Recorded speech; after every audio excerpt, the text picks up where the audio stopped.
This is Atomic Biscuits, and I'm your host, BACFA.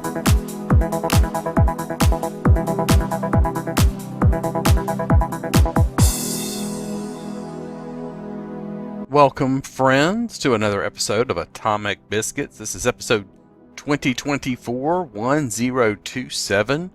Pony up. We're going to start over at the Daily Signal. That's dailysignal.com. Christians will help America end Biden-Harris horror show, Trump says at Georgia Faith event. This is by Christina Lewis and dated October 23rd. If more Christians and gun owners voted, Republicans never would lose an election, former President Donald Trump said Wednesday at a campaign event in battleground Georgia focused on faith and religious freedom. I think we've really energized a lot of Christians this time because they've seen how bad it is, Trump told the crowd at a church in Zebulon, Georgia. These last 4 years, it's been a horror show, an absolute horror show, the former president said of the Biden-Harris administration. And I think we're going to see those numbers, Christians voting, go way up. He will fix corrupt government agencies and turn things around if he defeats Vice President Kamala Harris and regains the White House in the November 5th election, Trump told the crowd. Harris became Democrats' official presidential nominee in August after President Joe Biden dropped out of the race in July amid questions about his failing mental abilities. Trump's Believers and Ballots town hall was moderated by Georgia Lieutenant Governor Burt Jones, a fellow Republican. Trump has campaigned in Savannah and Atlanta, but this was his first stop in central Georgia this election cycle.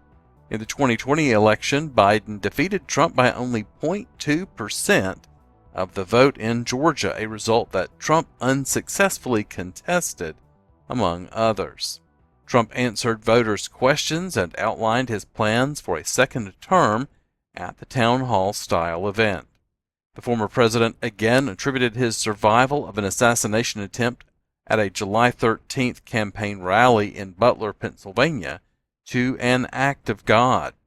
Trump said the nation's biggest problem is the southern border, where he said Biden and Harris ended his strict immigration policies, the result of which was to, quote, allow murderers into our country, end quote.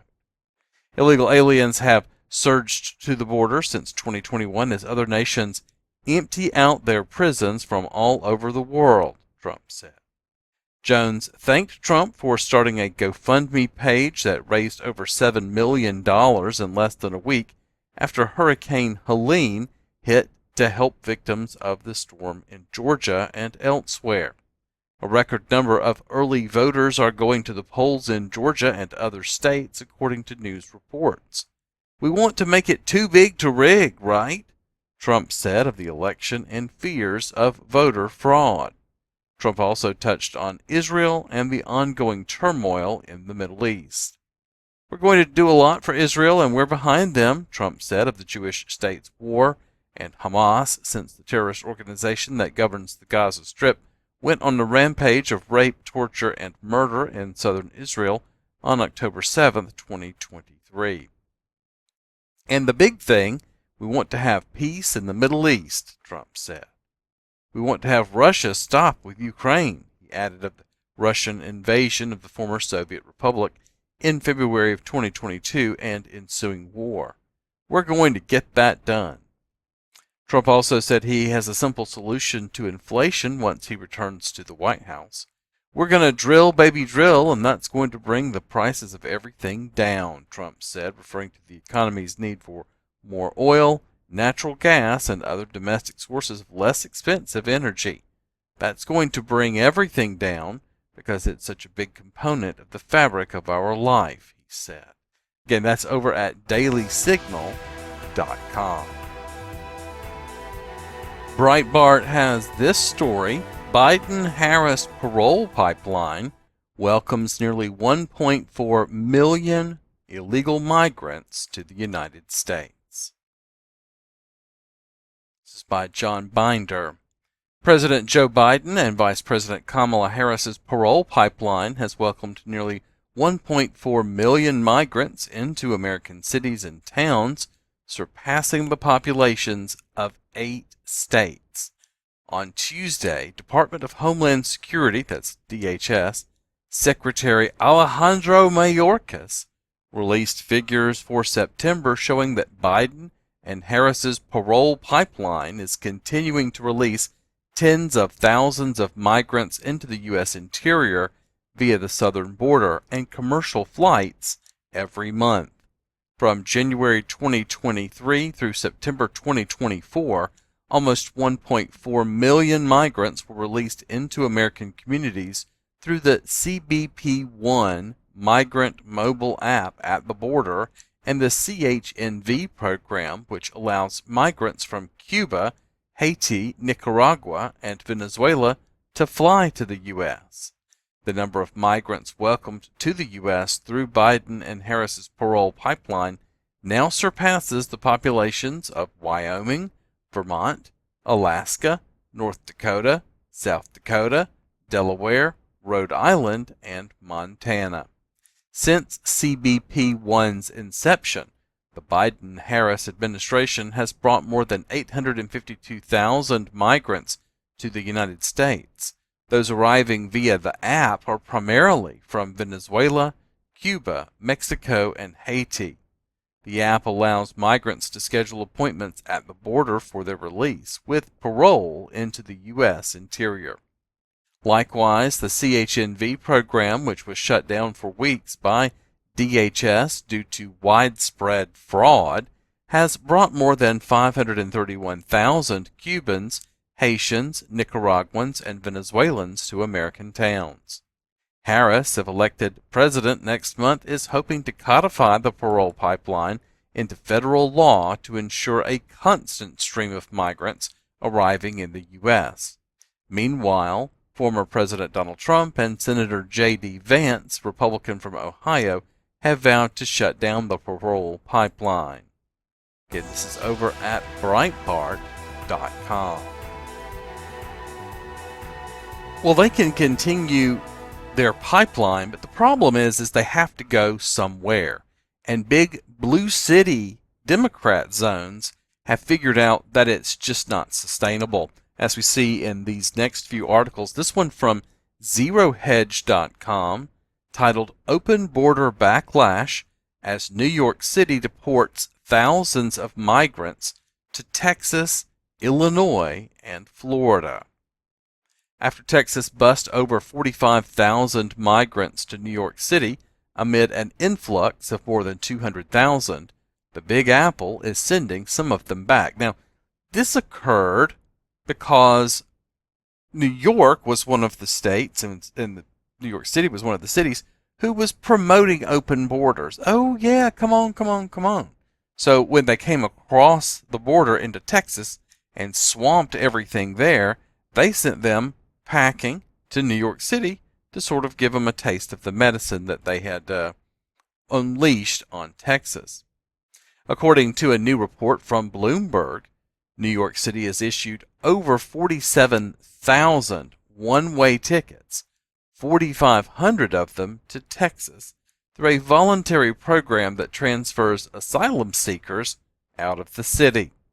Top destinations also include Illinois, Florida, other parts of New York, and Colorado.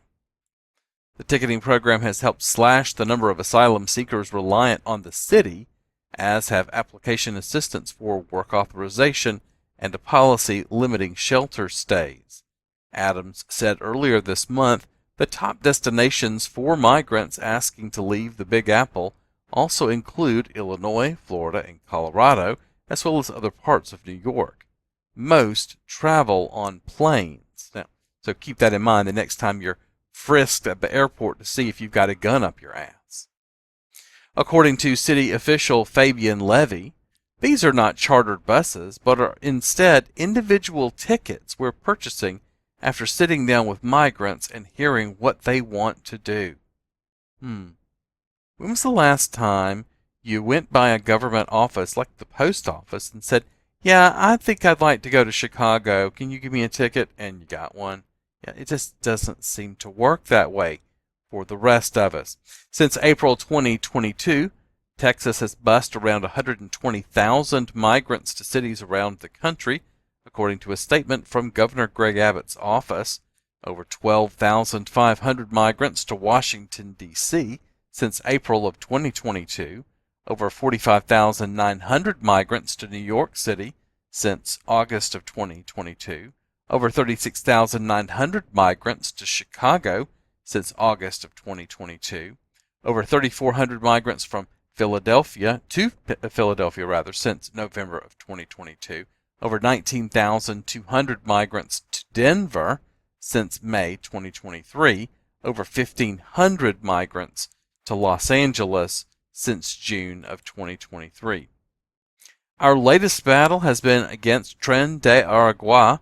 They're notorious for brutal violence, kidnapping, extortion, and bribery, said Abbott, adding, Texas law enforcement has already begun making arrests of known and suspected Tren de Aragua members.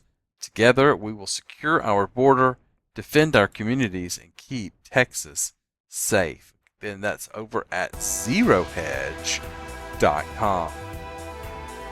Now, One America News has this article. Chicago, migrants will not be promised beds and shelter by 2025 under new system.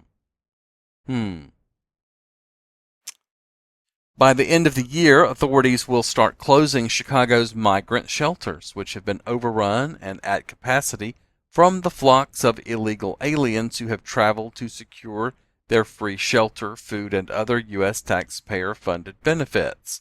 The modifications coincide with plans by county, city, and state officials to combine the city's traditional homeless shelters and migrant shelters into a new unified shelter system that would be implemented on January 1st, 2025.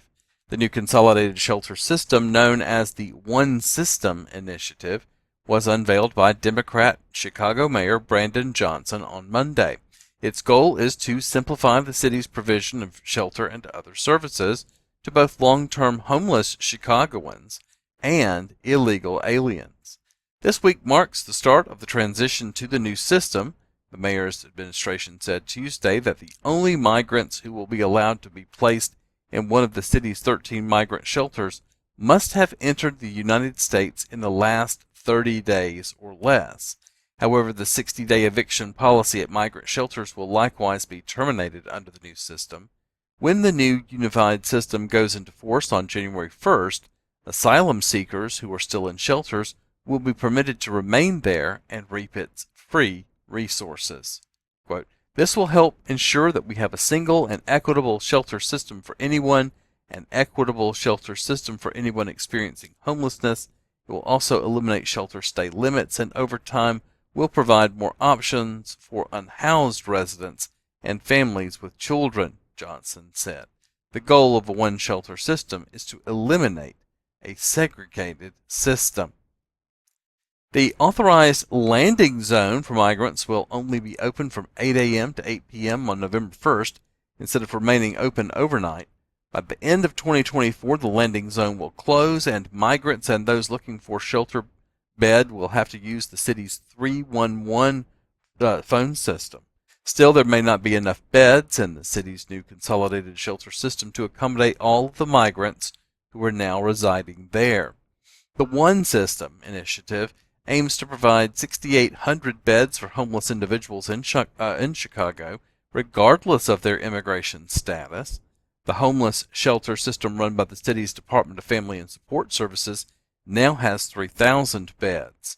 The state will fund an additional 2,100 beds the city expects to add. Could this lead to people on the street? Look, I'll be remiss if I did not acknowledge the financial straits that we're experiencing right now and the impact that it's going to have on this mission, Johnson added. Johnson's expenditure deficit for the upcoming year is $982 million, which is almost twice as much as it was during his first year in office.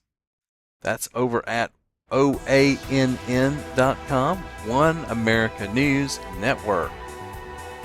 I also wanted to include this story from Zero Hedge. Once you know, you cannot unknow. Whistleblower reveals Fed-funded, industrial-sized staffing firm shipping migrant kids around U.S. Now, of course, those of you who follow this sort of story know all about the white jets and the white buses that seem to be the federales' way of moving migrants around in the dark, in the dead of night,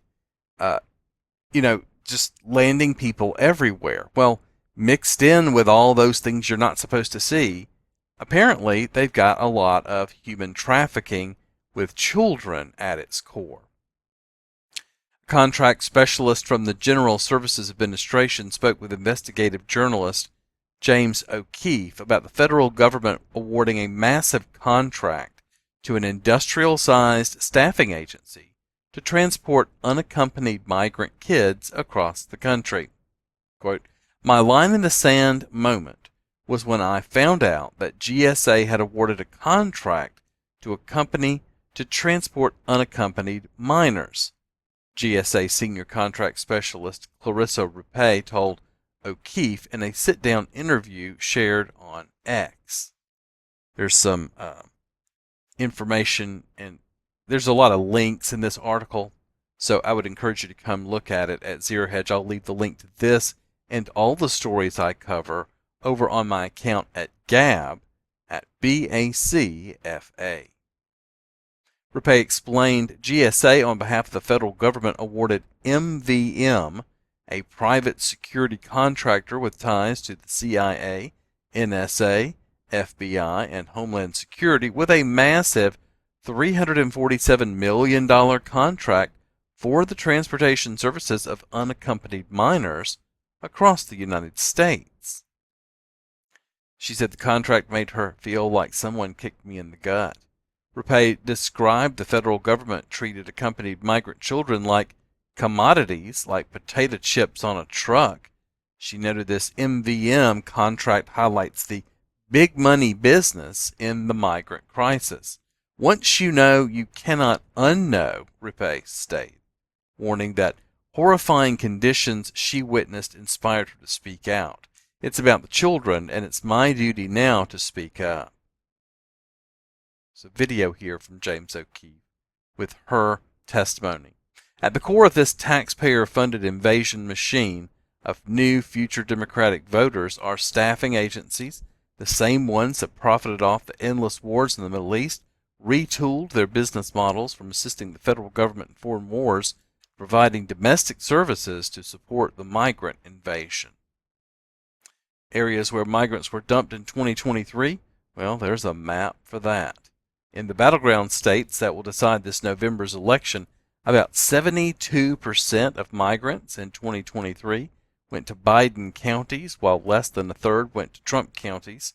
The Bloomberg analysis found counties that voted for Biden 4 years ago are home to roughly 60% of the overall U.S. population.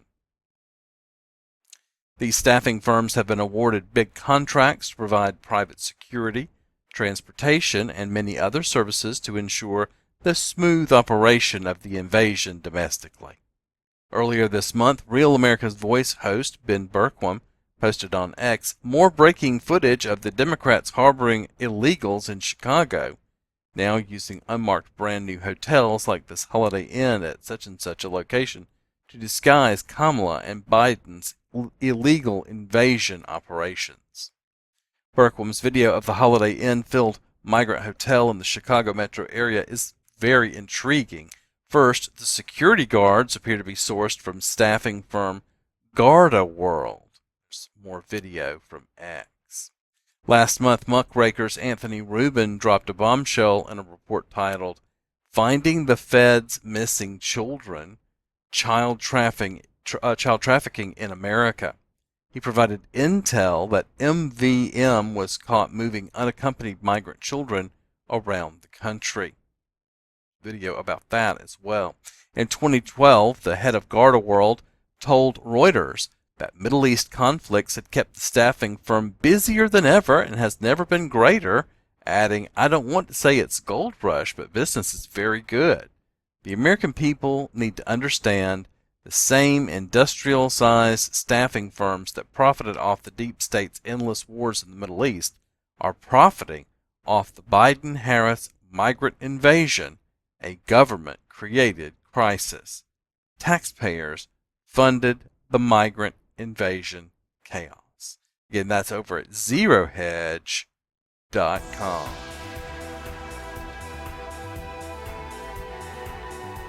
Ars Technica has this great article, and it's pretty detailed. You're probably going to want to have a look at it specifically if you've got a handheld device. It's titled Location Tracking of Phones is Out of Control. Here's how to fight back. Unique IDs assigned to Android and iOS devices threaten your privacy. Who knew? This is by Dan Gooden. You likely have never heard of Babel Street or Location X, but chances are good that they know a lot about you and anyone else you know who keeps a phone nearby around the clock. Reston, Virginia-based Babel Street is the little-known firm behind Location X, a service with the capability to track the locations of hundreds of millions of phone users over sustained periods of time. Ostensibly, Babel Street limits the use of the service to personnel and contractors of U.S. government law enforcement agencies, including state entities. Despite the restriction, an individual working on behalf of a company that helps people remove their personal information from consumer data broker databases recently was able to obtain a 2-week free trial by truthfully telling Babel Street he was considering performing contracting work for a government agency in the future. Krebs on Security, one of the 5 news outlets that obtained access to the data produced during the trial, said that one capability of Location X is the ability to draw a line between 2 states or other locations, or a shape around a building, street block, or entire city, and see a historical record of internet-connected devices that traversed those boundaries.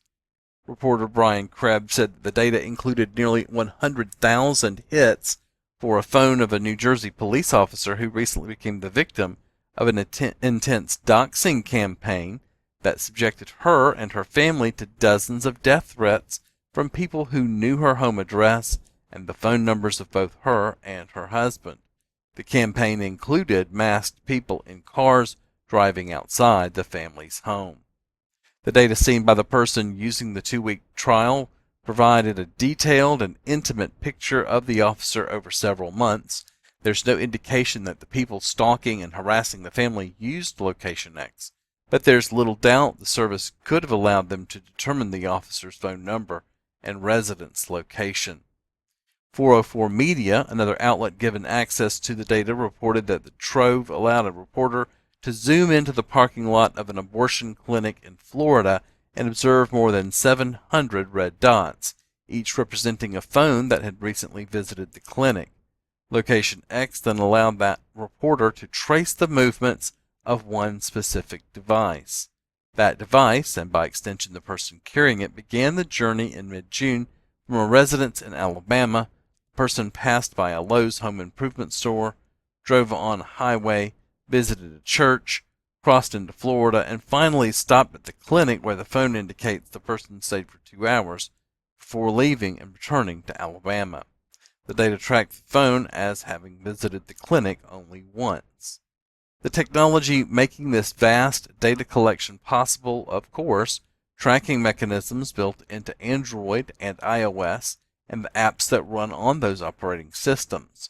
By default, Android assigns a unique ad ID to each device and makes it available to any app that has location permissions. iOS, by contrast, keeps its identifier for advertisers tracker private, but gives each installed app the opportunity to request access to it. Some apps are given permission to access a phone's location and then sell the device's location to consumer data brokers. The data can also be made available through the web and ad ecosystem. while an ad-supported page loads. The advertising network holds an auction in real time to sell a personalized ad to the highest bidder. A key piece of information bidders use to set a price is, you guessed it, the location of the device running the browser. Advertisers generate additional revenue by selling that history to the likes of Location X provider, Babel Street. There are multiple settings that phone users must choose to close off the constant leaking of their locations. For users of either Android or iOS, the first step is to audit which apps currently have permission to access the device location.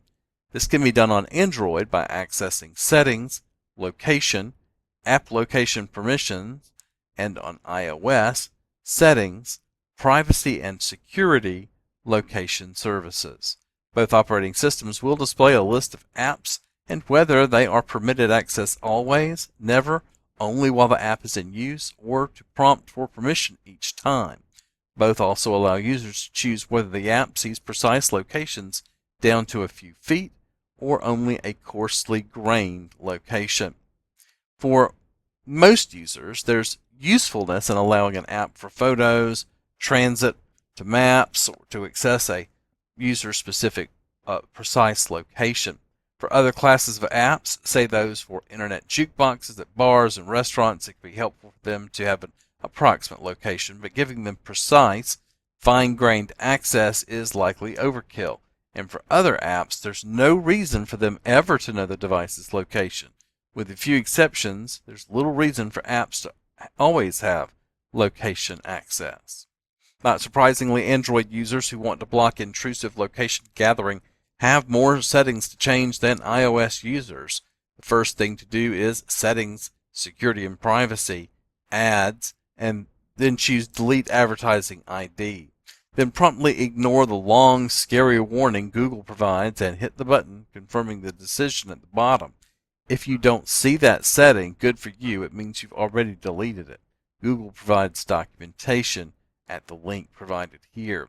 iOS by default doesn't give apps access to identifier for advertisers. Apple's version of the unique tracking number assigned to iPhones, iPads, and Apple TVs. Apps, however, can display a window asking that the setting be turned on, so it's useful to check. iPhone users can do this by accessing Settings, Privacy and Security, Tracking. Any apps with permission to allow or to access the unique ID will appear, while their users should also turn off the Allow Apps to Request to Track button, while in iOS Privacy and Security, users should navigate to Apple Advertising and ensure personal ads is turned off. That's more stuff over at the New York Times, but this is at arstechnica.com. The Gateway Pundit has a story by one of my favorite authors, Paul Ceron. Boeing made Intelsat 33E satellite explodes in geostationary orbit. Dozens of pieces of debris are now a hazard for satellites and spacecrafts. The year continues to prove horrendous for giant aerospace company Boeing. After countless problems with airplanes and a high-profile Starliner fiasco that left 2 astronauts stranded in the International Space Station, one of their satellites has exploded.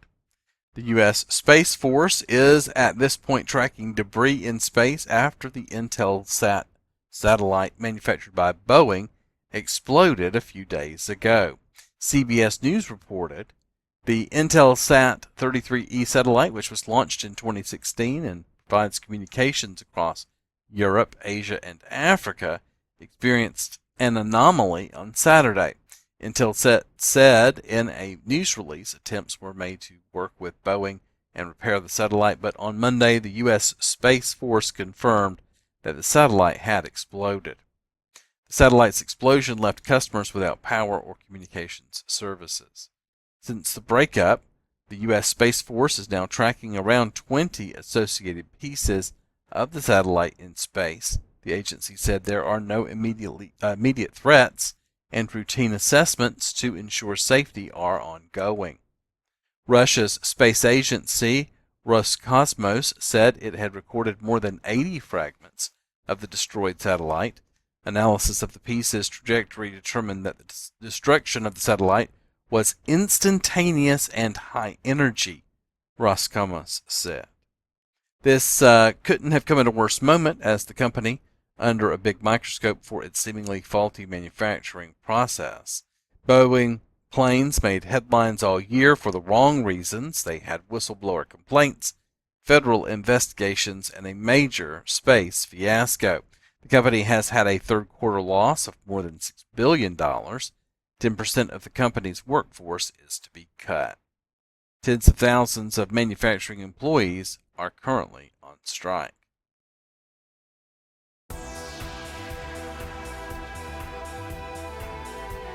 Paul Thacker and Matt Taibbi have this over at the Disinformation Chronicle. That's disinformationchronicle.substack.com.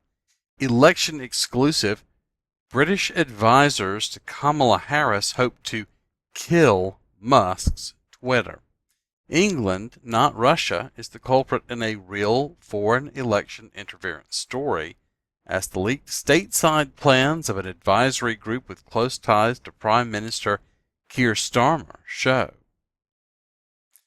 The British are coming to meddle in our elections in an explosive leak with ramifications for the upcoming U.S. presidential election. Internal documents from the Center for Countering Digital Hate, whose founder is British political operative Morgan McSweeney, now advising the Kamala Harris campaign, show the group plans in writing to kill Musk's Twitter while strengthening ties with the Biden-Harris administration and Democrats like Senator Amy Klobuchar, who introduced multiple bills to regulate online misinformation. Senator Klobuchar's office did not respond to requests for comment. The documents obtained by the Disinformation Chronicle and Racket show CCDH's hyper-focus on Musk, kill Musk's Twitter, is the first item in the template of its monthly agenda notes dating back to the early months of this year. The Center for Countering Digital Hate is the anti-disinformation activist ally of Prime Minister Keir Starmer's Labour Party and a messaging vehicle for Labour's neoliberal think tank, Labour Together. Both the CCDH and Labour Together were founded by Morgan McSweeney, a Svengali credited with piloting Starmer's rise to Downing Street, much as Karl Rove is credited with guiding George W. Bush to the White House. The CCDH documents carry particular importance because McSweeney's Labour Together political operatives have been teaching election strategy to Kamala Harris and Tim Walz, leading Politico to call Labour and the Democrats sister parties. CCDH's focus on kill Musk's Twitter also adds to legal questions about the nonprofit's tax-exempt status as a 501c3 organization. According to the IRS, CCDH could lose its special tax status if a substantial part of its activities is attempting to influence legislation. Yet CCDH's third item on its annual priority list is trigger EU and UK regulatory action, and the group previously employed the firm Lot 16 to lobby congressional offices on misinformation in Washington. Both the Disinformation Chronicle and Racket have sent multiple extensive questions to CCDH's current CEO, Imran Ahmed, another British political operative tied to McSweeney's Labour Together. Despite repeated requests for comment, Ahmed has refused to respond. In the last 2 months, the Washington Post and Politico, among others, have run a series of features about British advisors from Labour Together rescuing the distressed political damsel that is the Harris-Walz campaign.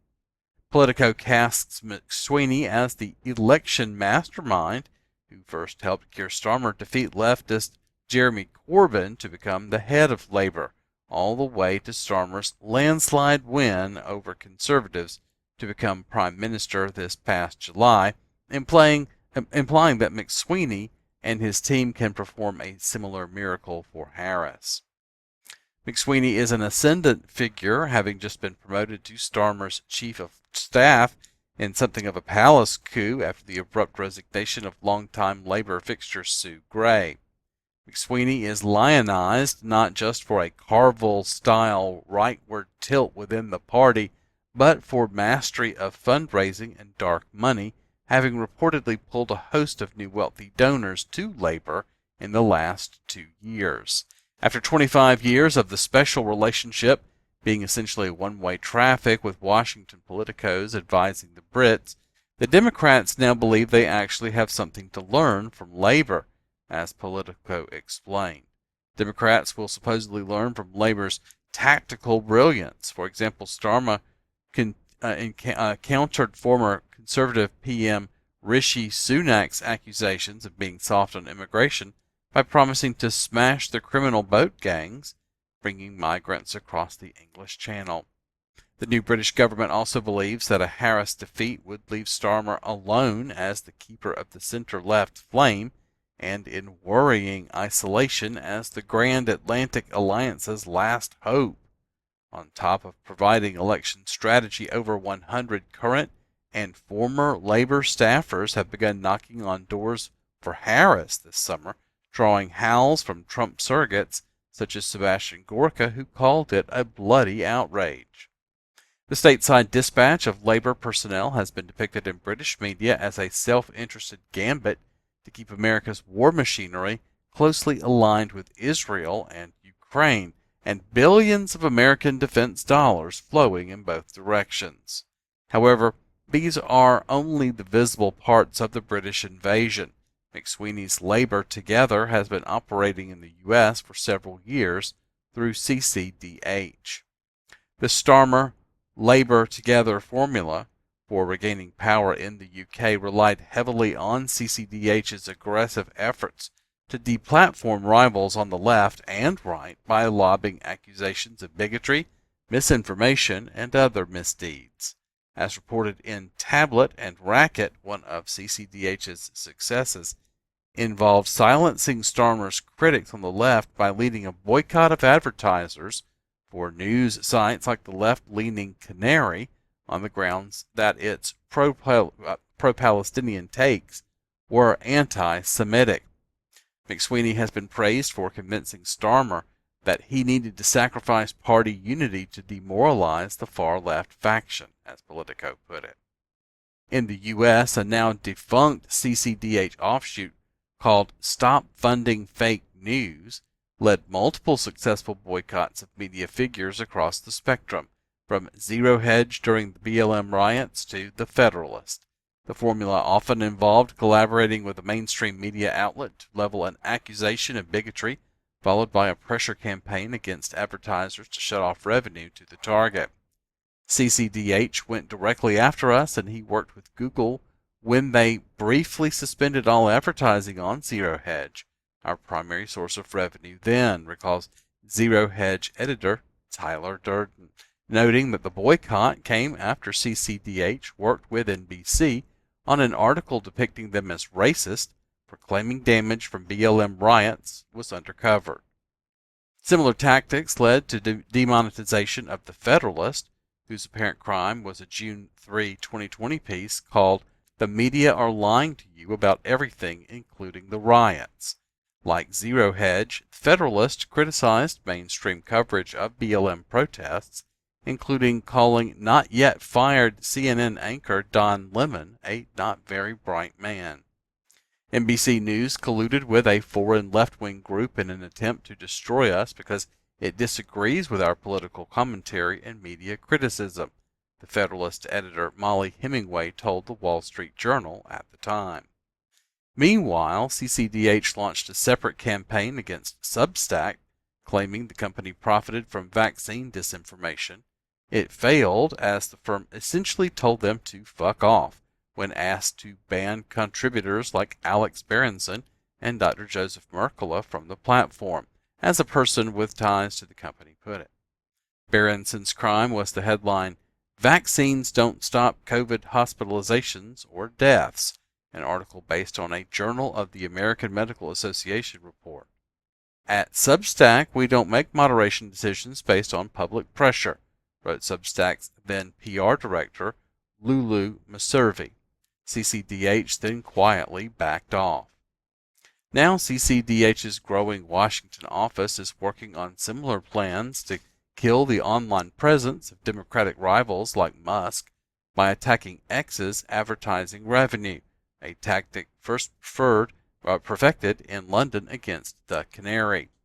CCDH is also laying the foundation for broader regulatory changes in the direction of platform censorship. 60 meetings on the Hill, reads one CCDH task assignment from early 2024, meeting with 16 congressional offices over the next 2 weeks to give updates on the Elon lawsuit, reads another, referring to Musk's since-dismissed lawsuit against CCDH, accusing it of manipulating data to make a case for proliferation of hate speech on X.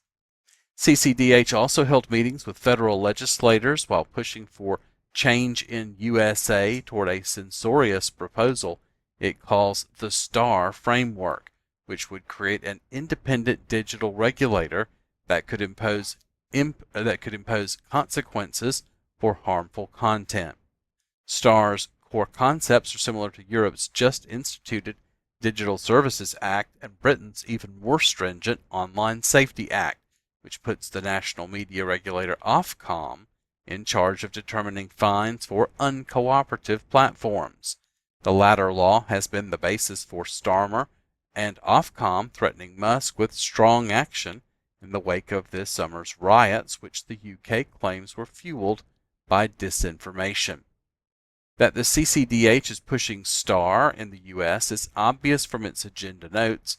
Equally clear, however, is the group held those meetings while its senior officials wondered if they were violating lobbying laws. Question on lobbying: if it is anything that Congress could have a vote on, it counts as lobbying, reads one note from a January meeting. Question on lobbying: Imran needs that to be checked and, if necessary, register a C4 ASAP, reads a later note in February. CCDH gained tax-exempt status by registering as a 501c3 organization in the U.S. in 2021. The IRS says an organization will be regarded as attempting to influence legislation if it contacts or urges the public to contact members or employees of a legislative body for the purpose of proposing, supporting, or opposing legislation. In some instances, it appears the group is cognizant of that line. Understanding our limitations as a 501c3 was another part of discussions last January. Nonetheless, the group repeatedly scheduled multiple meetings with legislators to discuss pushing STAR and other proposals, with Ahmed and others openly talking about pushing for legislation and how CCDH's work will help us inch towards our goal of regulatory action. It's crucial to understand that CCDH, Labor Together, and Keir Starmer's Labour Party exist as a single package, with McSweeney at the helm. No political operative in the Western Hemisphere is more in demand than Starmer's Rasputin, regularly hailed as a genius. Much like Rove, however, the McSweeney reputation is built more on mudslinging and character assassination than insight into voter needs. Canary-style efforts and boycotts have already begun in the U.S. McSweeney's Labor Together colleague Imran Ahmed opened a CCDH office in D.C. 3 years ago and began working with American journalists to suppress dissent and enforce narratives friendly to Democrats and the Biden-Harris administration. The CCDH was also a character in the Twitter files, notably organizing a letter from state attorneys general to the platform seeking to ban the so-called Disinformation Dozen over COVID-related content, a group that included Robert F. Kennedy, Jr. I hope you will take decisive action to prevent them from endangering people's safety any longer, wrote Imran Ahmed in a July 2020 email to Twitter, while forwarding the Disinformation Dozen report. The Disinformation Dozen report coincided nicely with the Biden administration campaign to beat back American fears of the COVID vaccine and was referenced by White House Press Secretary Jim Psaki in a warning that social media companies should censor the accounts. There's about 12 people who are producing 65% of anti-vaccine misinformation on social media platforms, Psaki claimed, citing the CCDH's work. 3 years later, the truth finally caught up with Ahmed's misinformation. In recent months, Forbes, The Independent, and The Guardian have all issued corrections to articles on CCDH's 2021 report, noting that Facebook investigated CCDH's allegations and found them baseless and without proven methodology. According to documents provided to both publications, along with interviews with CCDH whistleblowers, an invitation-only conference held this past summer in Washington underscores the group's priorities. Attendees at CCDH's private event included a slew of liberal groups now organizing against Musk, including a senior advisor at the White House, a Democratic Party staffer in the office of Congressman Adam Schiff, Biden-Harris State Department officials, Canadian MP Peter Julian recently tweeted, "Boycott all advertisers on Twitter," and Media Matters for America, a Democrat Party-aligned watchdog now locked in a lawsuit with Musk. The second annual CCDH priority on the document reads, "Advertising Focus." This likely references the group's apparent strategy of publishing reports that claim Musk allowed hate to proliferate on X, followed by efforts to drive away the company's advertisers. In his soon-to-be-released book, The Fraud, Keir Starmer, Labor Together, and the Crisis of British Democracy, investigative reporter Paul Holden spends multiple chapters documenting Ahmed's work during his time in the UK and says CCDH's activity was appalling. Ahmed abused the concept of disinformation to attack political opponents based largely on unfounded claims, he says. The Center for Countering Digital Hate invented the advertising focus tactic to destroy political enemies back in London. CCDH's campaign involved constant claims of anti-Semitism thrown at the Canary to drive away the news site's advertising and tank their funding. Bye-bye, Birdie.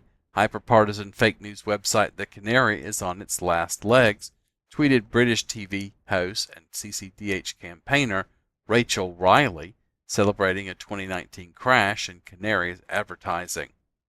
At the time, Riley and others affiliated with CCDH and coordinating group called Stop Funding Fake News, SSFN, claimed that CCDH and SFFN's membership had to remain anonymous for fear of retribution and hate.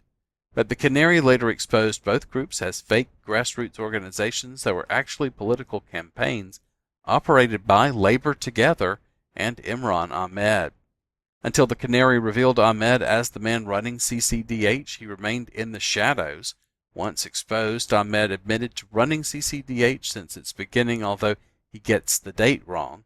McSweeney started the group in 2018, but Ahmed claims on his curriculum vitae to have been its leader since 2017.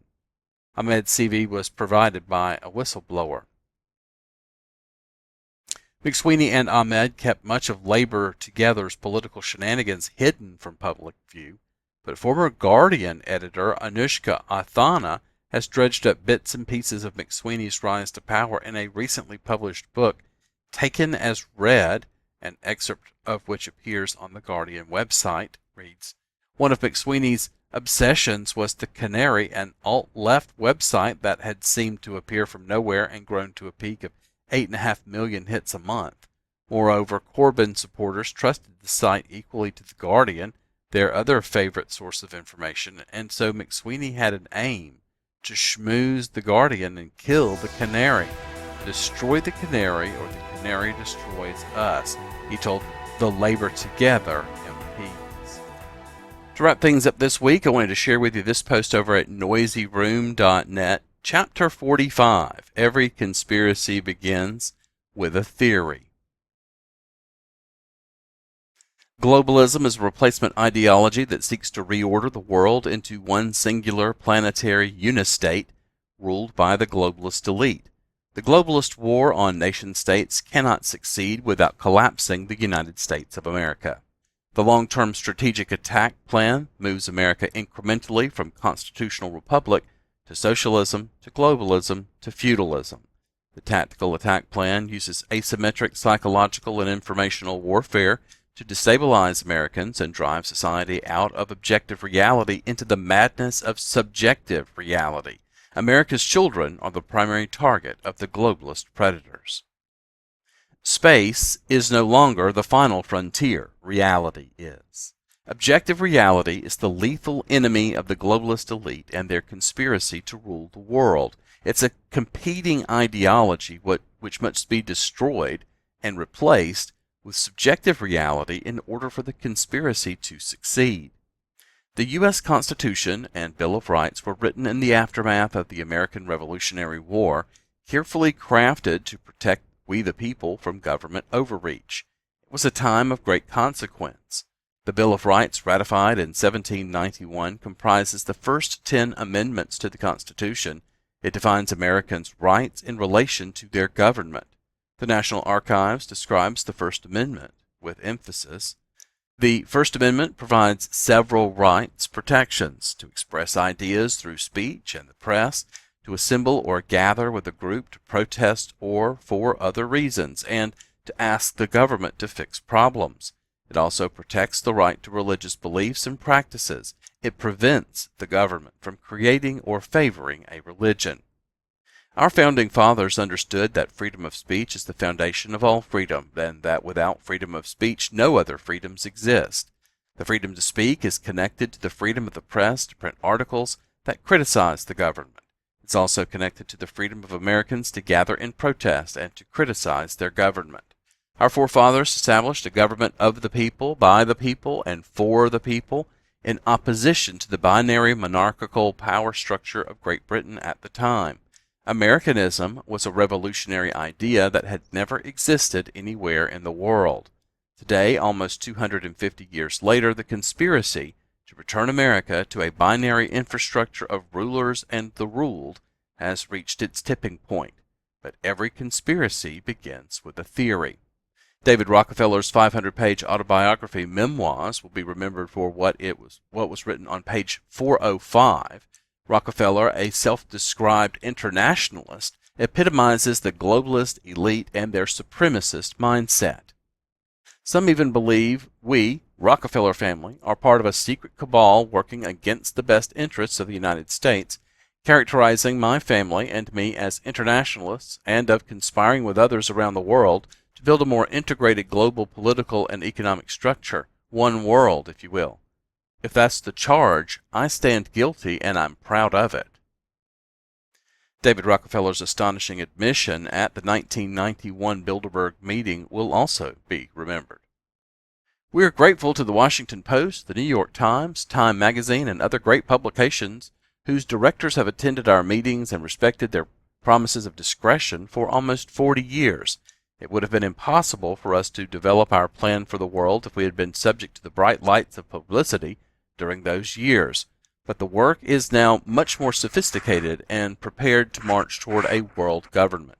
The supranational sovereignty of an intellectual elite and world bankers is surely preferable to the national autodetermination practiced in the past centuries.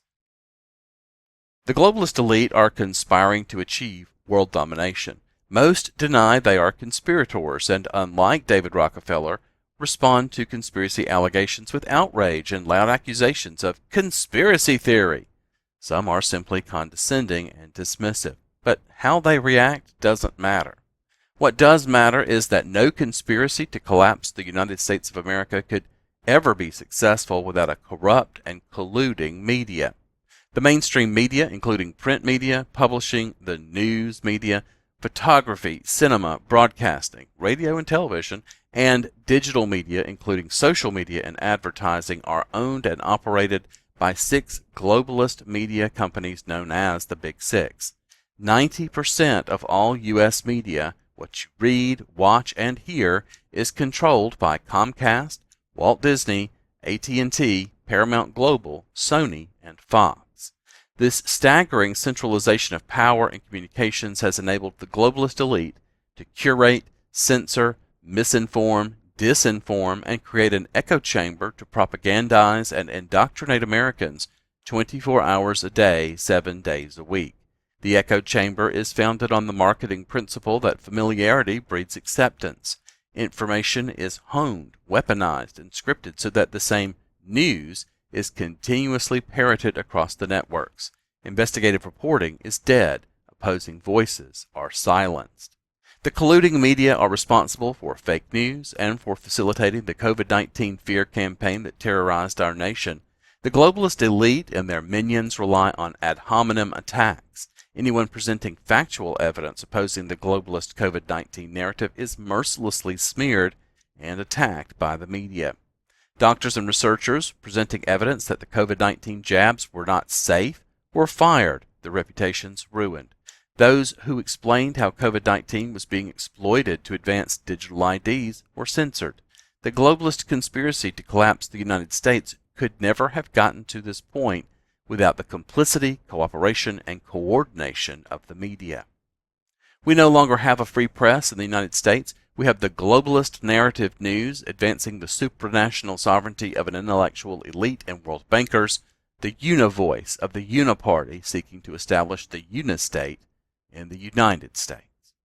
The complicity of the globalist-owned mainstream media has facilitated and obscured the globalist elite conspiracy to rule the world. It's now up to we the people to expose the conspiracy, to resist it, and to oppose globalism's assault on objective reality and on American sovereignty. We must recommit ourselves to our founding principles. There's more here. It's a really good article. I encourage you to go over to noisyroom.net and finish it off for yourself. This is Rock and Roll Radio. Stay tuned for more rock and roll. Well, that's all the time that we have for this week. I have this saying when people ask me about the clunker computer I have that they would say they would think a technologist would have a hot rod of a machine. And I say, well, the cobbler's children have no shoes. What people expect of a specialist, like a cobbler who makes shoes for a living, is that they would be well heeled, that their family would have nice shoes at least. But sometimes we spend all our effort on others rather than focusing that talent on our own needs. It can also be used to describe the failures of those who promise to provide and fail to do so. We only need to look at the open borders, the long waiting times for health care, the hungry and the poor and the homeless among us who know that government charity never solves the root problem because that doesn't keep the need going. Innovation and entrepreneurial spirit, it doesn't come from big government, ever. What we need is less government and greater freedom to allow people to have some excess and to encourage them to trade and provide for those who cannot do so for themselves. Freer markets, greater liberty, more wealth in the hands of citizens deciding for themselves and their families what they need and want. It's the system that works, and it's what we must choose at the polls, with our wallets, with our time, and with our effort. From beautiful North Georgia, this is BACFA. I will see you on the next episode of Atomic Biscuits. So long, everyone. Thanks for joining us for Atomic Biscuits. Tune in again next week for more news and music. Check out BACFA on Gab at BACFA, as well as BitChute, Rumble, D-Live and Odyssey. Check out LastScoutRadio.com for fun content. Listen to WBN 324 on radio stations around the world, on many streaming platforms, and World Broadcasting Network WBN 324.zil.